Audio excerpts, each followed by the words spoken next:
Don't like it. Try again when you've become a man. Oh, God, that hurts. Fucking grim, this.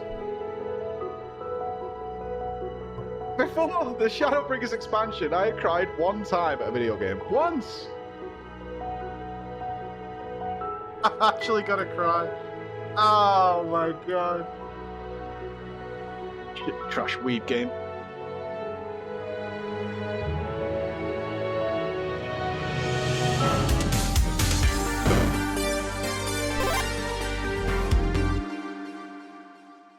Halloween is upon us, and it's now time to talk about Endwalker. We are going to step foot into this journey. Now, similar to our Shadowbringers and Stormblood videos, I'm not going to retell the story. We're going to talk about the pivotal moments in my journey and my adventure going through there. Yours may be different, but more importantly, if you haven't played Endwalker's story yet, which I know many of you may have not, because you come and check in with us from time to time on the stream, and then you leave again because we're going to talk about something, then don't watch this yet. Save it. It'll still be there on the YouTube. Let's go.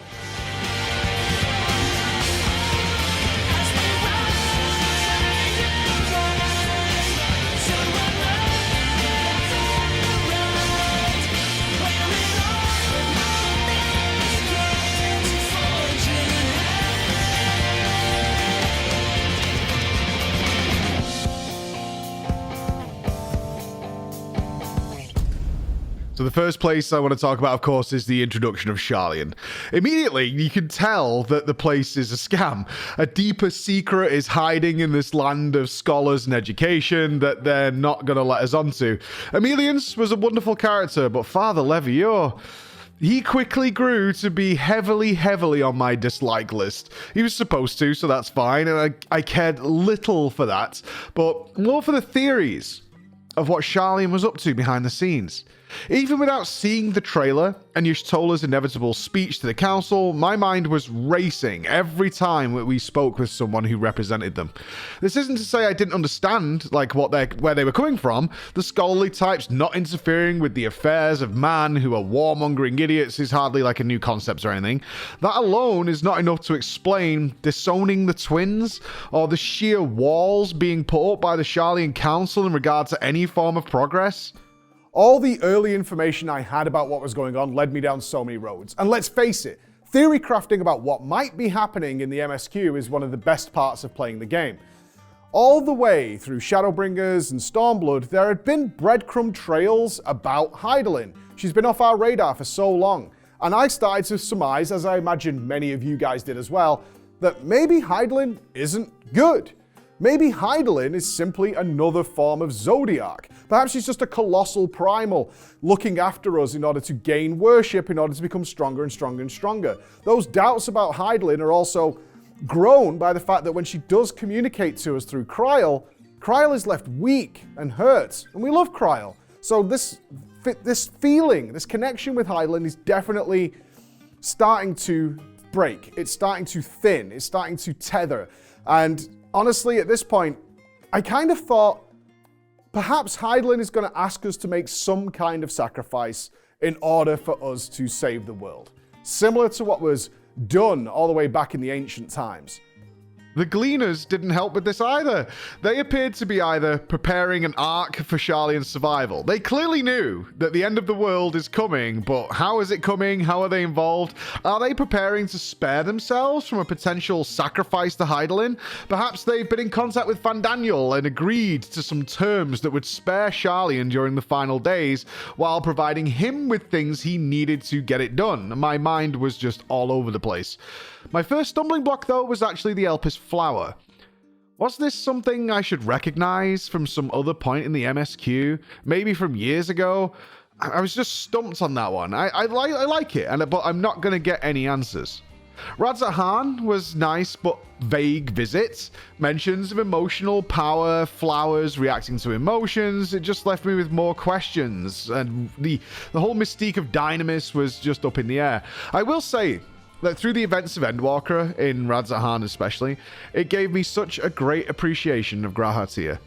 That character has grown on me so much in such a quick time from the little boy that we dragged into the Crystal Tower. It's not easy to portray a character that carries the wisdom of many, many lifetimes while still having that young, youthful quality that he has. G'raha is one of the best written scions. His naivety when thinking he'll never be remembered when he's gone while simultaneously managing to calm down all the people at Radzat-Han on the brink of despair is impressive and it's heartwarming. It's such a great contrast actually with what they did with Fortuno, who has a very similar situation in Garlemald and fails horribly despite his advanced years and supposed wisdom.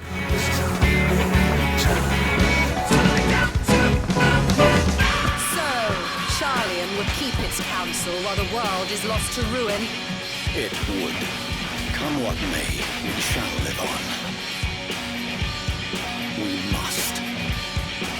Do as you must then, but we scions will fight until the heavens fall, until our last breath. Let's move on to my favorite zone, not only in Endwalker, but in fact of Final Fantasy XIV, and it's Garlemald. This is such a difficult thing to write, to come across to gamers, and especially to people who probably have no idea that this stuff either exists or how it's done. The manipulation by a lot of media and propaganda in states that control the output of information. They nailed it.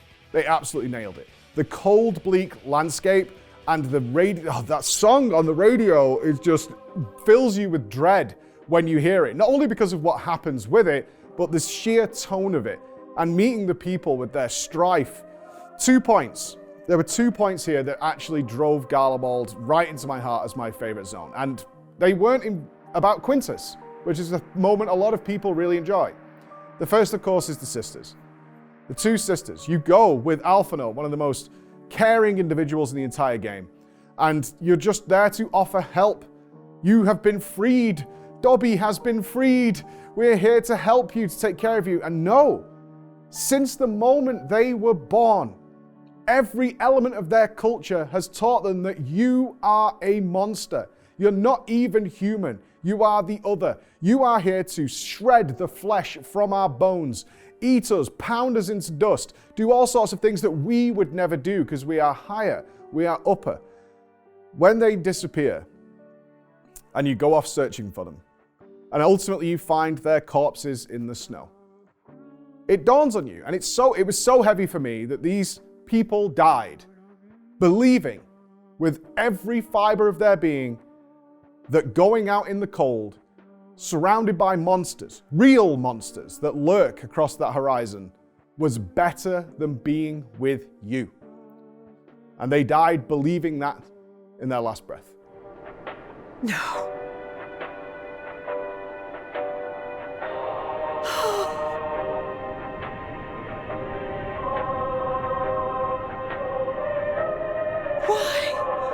Why wouldn't they?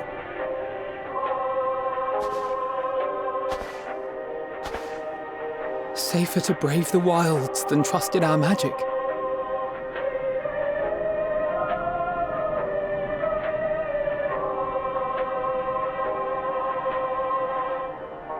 We should have... I should have...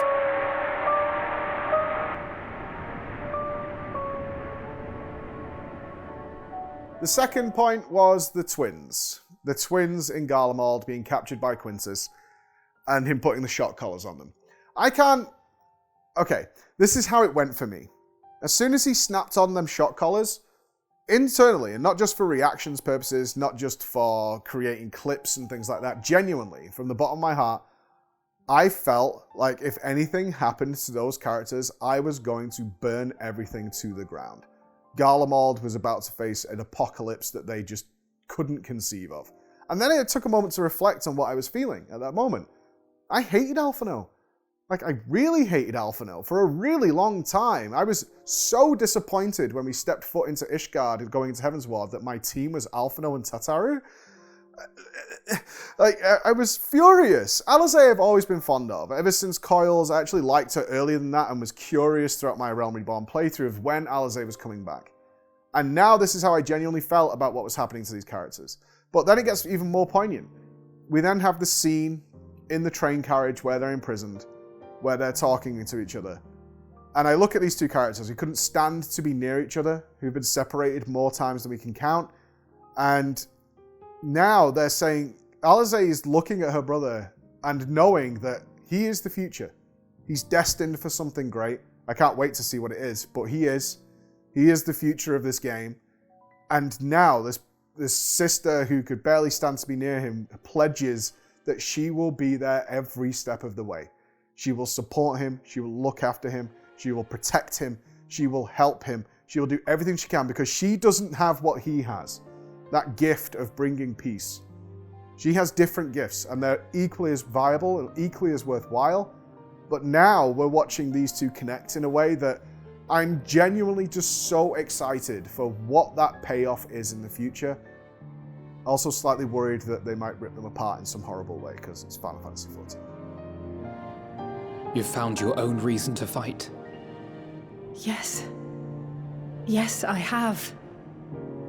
God's willing, there will come a day when we can finally lay down our arms and there will be peace. And you, brother, will have a vital part to play. By your words and deeds, you'll lead the way. So stubborn and strong. Stronger than you even know. Don't ever change, you hear me? If you stumble, I'll be there to catch you. Or give you a thick ear. Maybe both, for good measure.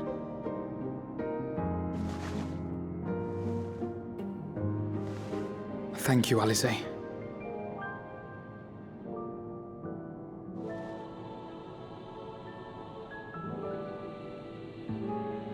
I know from when I streamed this that the Garlemald stealth section wasn't received particularly well by the average player base, but I loved it. I enjoyed it a great deal.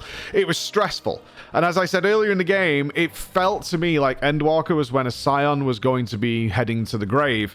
And it would have been very, very FF14 if the first loss of a Scion was to happen at my hands.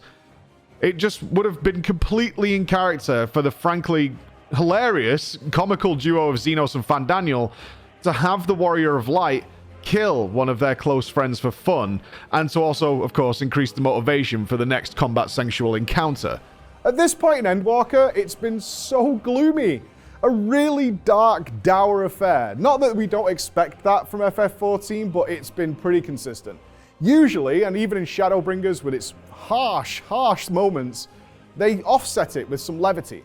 You can't just keep pounding down on someone's feelings. You need to bring it back up so you can then crush it again. So in Shadowbringers, we might see people turning and becoming these horrible creatures, but then we get Julia in Yulmore, and we're like, oh, that's really nice. Or Alfie banging on about his painting skills. Something along those lines to offset it, but we've had none of that. Endwalker's beginning is utterly relentless. Now I've played Final Fantasy X. I'm going to do a video on that shortly, so make sure you're subscribed. But I now understand why meeting Anima was a disappointing experience for a lot of players. Many people believed it should be an extreme, it should be something bigger than just a simple dungeon boss, even though it is much more elaborate. But I hadn't played Final Fantasy X by this point. All I saw when I got to Anima was how cruel and how sad it is what became of Varys. Throughout his life, and yes, he did horrible things, but he was also heavily influenced by his father and his dead son. As a father myself, trying to put myself in the shoes of having my son killed and then come back as this creature to influence me. My everlasting father berating me, punishing me, setting plans in motion such as the Black Rose. All these things made me feel so sad for the creature he ultimately became. So now we're off to the moon. Loporrits, Ancients, Zodiac, everything we've been building for a really long time is just here, really quickly. I'm not going to talk too much about the Loporrits. I know some of you probably expect me to, but I've now played Final Fantasy IV. Again, wait for the video on that. And yeah, I'm more accepting now than I was the first time I was exposed to them by surprise when in Final Fantasy XIV. So we kill Zodiac, Fandaniel dies, and my initial thoughts were empty. I felt empty. First of all, there's no way Fandaniel's dead. That character is way too awesome. He's surely going to come back, right? And Zodiac's dead. The real sensation I felt here was dread. Actual dread. It's all happened so quickly, and this is not some $10 DLC. This isn't a Hildebrand questline. This is the MSQ of the end of the story. And we've already killed Zodiac. Whatever's coming next is going to be really, really bad. But we went to the moon, and we didn't need to build some giant Talos to do it, which is cool.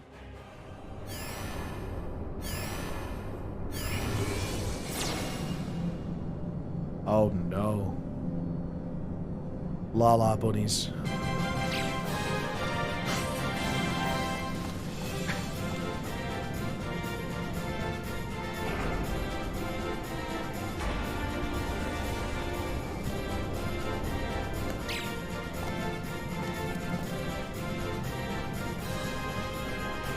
They're like Oompa Loompas.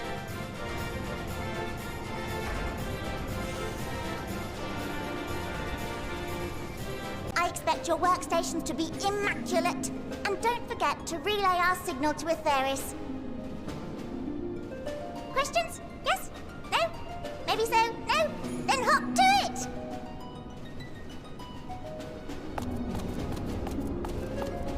They're never going to be a playable race. Nope. I'd like to talk about dinner with the Scions. This is Endwalker. We were told beforehand the story is going to end, which for me meant that probably a Scion was not going to see the other side of this patch. And the dinner was beautiful. Absolutely beautiful. You need to use the Unending Journey to play through all the possible scenarios, but God, if you didn't know that, I highly recommend you do. Some of them are funny, but many of them, and there's a routine in Final Fantasy XIV that when a character is likely to be disappearing for either a while or dying, there's some sort of close personal dialogue with them just before that happens. And now we're having it with every Scion. The apocalypse is here. The sky is red. Meteors are falling from the sky. Words like the final days are being thrown around. And now we're having this one-to-one session with all these characters. I was so happy to do it. But my theory crafting brain was, who's dying now? Meeting Elidibus was great. If you've watched our previous coverage of the expansions, you know I have a soft spot for him. I just hoped it hadn't deteriorated even more, but thankfully we're just going off to Elpis. Elpis deserves its own video. Everything about this place is speculation and theory crafting. There's a really huge amount to unpack in this place. At first, I honestly thought that this was just fan service. As soon as I realized where we were, I knew Emet-Selch was going to appear, and maybe Vanar. Emet-Selch is an unbelievable character, and of course people want more Emet-Selch, but he's gone, so what to do? Honestly, I'm really glad that Elpis did not just turn into fan service, because it added so much more, and at this point it seems to be the connecting point of the story going forward. I've always maintained that Amarot isn't what actually existed. Even with no faults in his memory, Amarot is based entirely off Emet-Selch's perception of what he saw there. He was very high up member of the Ancients. People would and do act differently when he's around, and we see that in Elpis. It's similar to when your boss is coming to do an office inspection or important meeting. You aren't going to be 100% yourself when those people are around, so what they perceive as the place just isn't accurate. But Elpis is. Elpis, we're there. Hythlodaeus is the perfect companion to Emmet, showing his weak points and that he didn't just command every person around him. He's flawed, he's grouchy, he's egotistical, and he's extremely powerful. The moment I saw Fan Hermes Daniel, more so Meteon, it was obviously this was really, really bad. Especially finding that she can read minds. The setup for this was perfect in my opinion. Elpis is just too perfect. It's not realistic. No matter how wonderful something is, there is always someone with something to say. Someone who thinks slightly differently, even if they generally agree with what's going on. Elpis is a shiny veneer of utopia. It just isn't possible that absolutely everyone is fully happy-go-lucky with absolutely everything, and in that we find our grounding with Hermes. Not only would someone not be 100% okay with everything, but someone would actually dislike many things. Reading articles from Yoshi P and Ishikawa on this subject, they're correct that it's down to us as the player to consider Hermes' actions and motivations. Is Hermes completely wrong to not be okay with the flagrant disregard of created creatures that don't meet some arbitrary standard and are eradicated on a whim? Elpis is very compelling in looking at the shiny exterior and starting to see the perhaps darker interior. Having Vanna not even remotely fooled by your presence was also just icing on the cake. "Have you come from the future?" is a line that shall be forever cherished to sum up her personality in a single sentence. So with Zodiac and Fandaniel gone, my theory crafting was completely up in the air as to what the hell was going on. I was in overdrive mode about this stuff. At this point in the story, I kind of thought the blame was going to land on us, that the Warrior of Light is what causes the final days. When we go to Elpis, it's obviously shiny and wonderful, except for Hermes. Hermes has that darkness that I suspect is there. And I thought, at this point in the story, that we have that darkness inside us. We do. And perhaps our presence in Elpis is exactly what Hermes needs to finally have someone there who may agree with him, support him, may make him believe that he's not crazy. And I was right on the money with, we caused the final days. But it's time to talk about my biggest criticism of Endwalker. I want to preface it. I have spoke at length with people about this subject. So any argument back at me, I've heard, and I understand. My biggest issue with Endwalker, and it's a tiny issue. I cannot understate this. Look how small that is. Look how small it is. This is a difference between like S++ tier and S+ tier, right? That's all it is. I couldn't really relate to Meteion and her observations and her findings.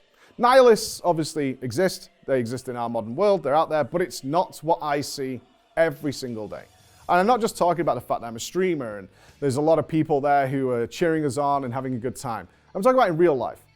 The idea that every civilization that the Sisters of Meteion found all ended in absolute utter despair and loathing and waiting for the end and just wished for death, no matter which direction she went in, is something I just can't buy into personally. That's all. I understand it, don't get me wrong. I totally understand what the message is. I understand how it leads Meteion to where she needs to be. But it was just a touch too far for me, that there was no hope left anywhere else in the universe, which resulted in it. And that's the only thing that led me to be a little bit disconnected. It didn't mean that I didn't care about Meteion. It certainly didn't mean I didn't think that we could restore faith, restore hope in some way.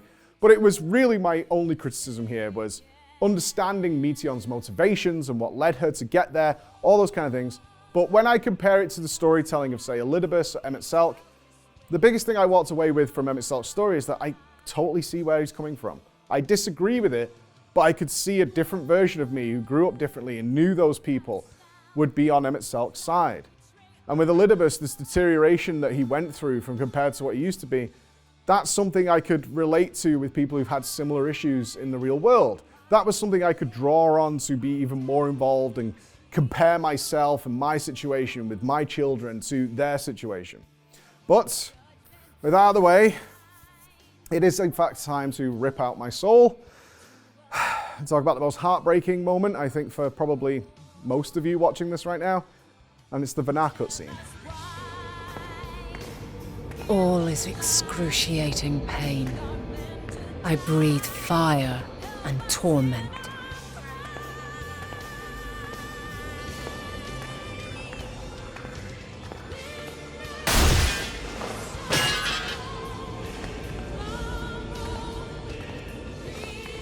And in that fleeting moment, they cry for the answer to the question. Why, given life, are they meant to suffer, to die?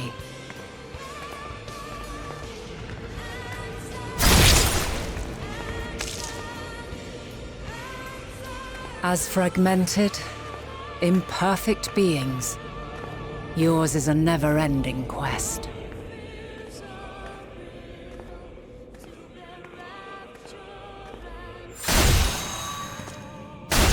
quest to find your purpose, knowing your end is assured.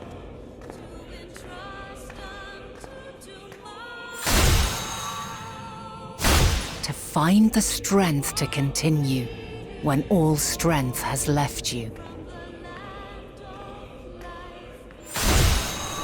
To find joy, even as darkness descends. And amidst deepest despair, light everlasting.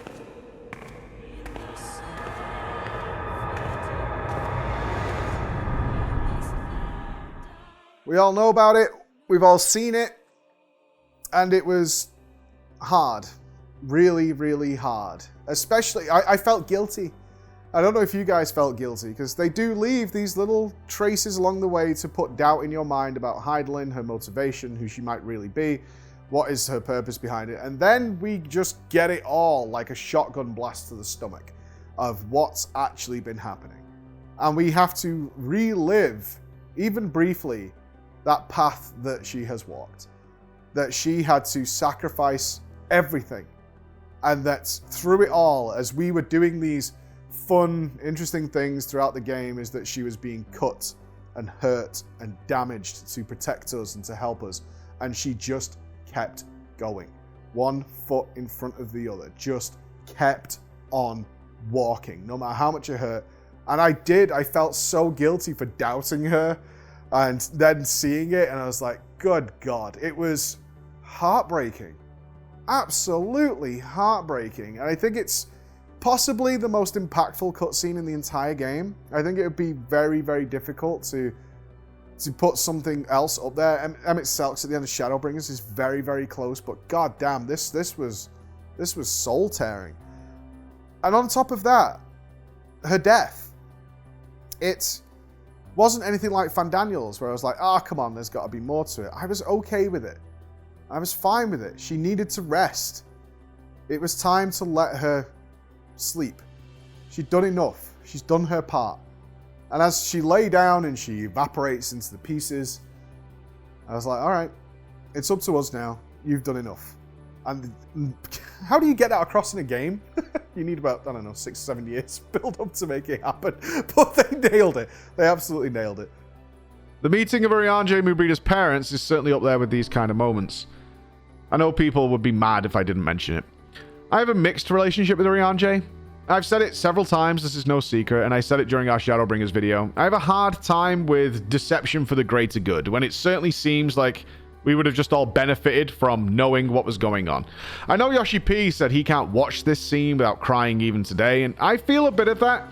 It's nothing compared to Vanar, though. We're getting to the end, and we're reaching Ultima Thule. And what a view it is. This is easily one of the best skyboxes I've ever seen in a video game, and also a big confusing pile of space rocks. With visions for Estinian and the Warrior of Light further growing that confusion and a sick soundtrack to bop along to, it's the despair felt by those denizens of Ultima Thule is more relatable to me than I expected. Now that Meteon's full motivations are known, it grounded me. It brought me all the way back into the story, actually getting to talk to the Ea and the dragons. Literally the only thing I didn't buy into, I'd love to gauge your reaction on this as well, it was the sacrificing of the Scions. It reminded me way too much of Avengers Infinity War, spoilers. It's too quick. These are characters we've known and loved forever. It would have been a bold move to actually cut them out and be like, that's it, they're gone. But it was just too sudden, too shocking, too unbelievable, and you kind of knew from the first moment Thancred disappears, they're coming back. To lose a character like that just on the journey, not really. That wasn't going to happen. So I get what they were going for to raise the stakes, but I think it missed the mark by being a little too sudden to have all of them go. Might have been better to go with something similar to like they did in the lead up to Shadowbringers, is having them disappear one by one, especially following the dinner scene where you've kind of said your resolutions and said your goodbyes. But as it all happened so quickly in Ultima Thule, I was like, okay, well, they're coming back at the end. So it had very, very little impact on me. But I do want to talk about one thing.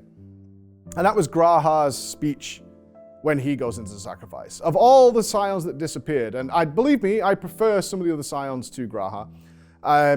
His was the one that actually no, this guy has it made me very, very upset. And, you know, it brought a tear to the eye because everything that guy has done leading up to, everything he lived through to eventually lead to becoming the Crystal Exarch. From that small boy that we helped out with the silly storyline leading into the Crystal Tower, to where he becomes, and then thrust back into a world, and he still thinks just so little of himself. Will they remember me? And he's not wrong to think that. This world doesn't know what Graha did. The other world does, but this star just doesn't know. And has he walked into his ultimate end? And you kind of do think, I'll remember you. I'm not sure many others will, because in the world of where we are, you're the new guy. The actual ending of The Road is a heartfelt goodbye from the developers. While the walk amongst the memories of past characters was nice, it didn't crush me as it did others. I was certainly teary-eyed throughout the conclusion to Endwalker's Road. Meteon's story is tragic. All I wanted was to show her hope still exists, and I'm glad that it did pay off that way. Having Xenos and that resolution was decent enough. I felt it overshadowed by the previous moments, and we couldn't help it, or at least I couldn't help it with Xenos. You just never know if he's really gone, even with Yoshi P confirming it in interviews.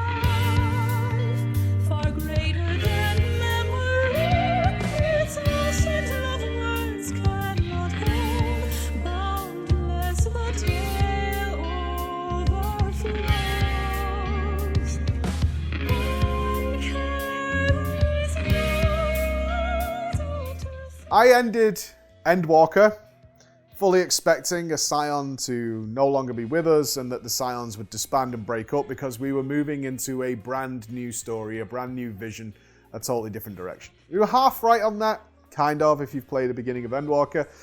But my conclusion to Endwalker is this, and I think this is shared by many. It seems to be the similar conversation I have when discussing Endwalker, is it just made Shadowbringers better. That's what it did. Elpis, the introduction, the past, what Vanar had been through, all those things elevated that part of the story to even greater heights. I said earlier on, Meteon's story was great. It's fantastic. It didn't hit me as much as Shadowbringers. And I suppose if we want to go down that road, technically I preferred Shadowbringers. But Shadowbringers is better because of Endwalker. It's all a mixed bag of what is great. And ultimately my conclusion here is pretty simple. Final Fantasy XIV is the best RPG I've ever played in my life. I don't know where we go next, although I have some theories, and now we're fully up to date with the story. We actually plan on doing some discussions on what we think might be happening, who that statue might be, those kinds of things. But I hope you enjoyed following along this journey, because I've loved it.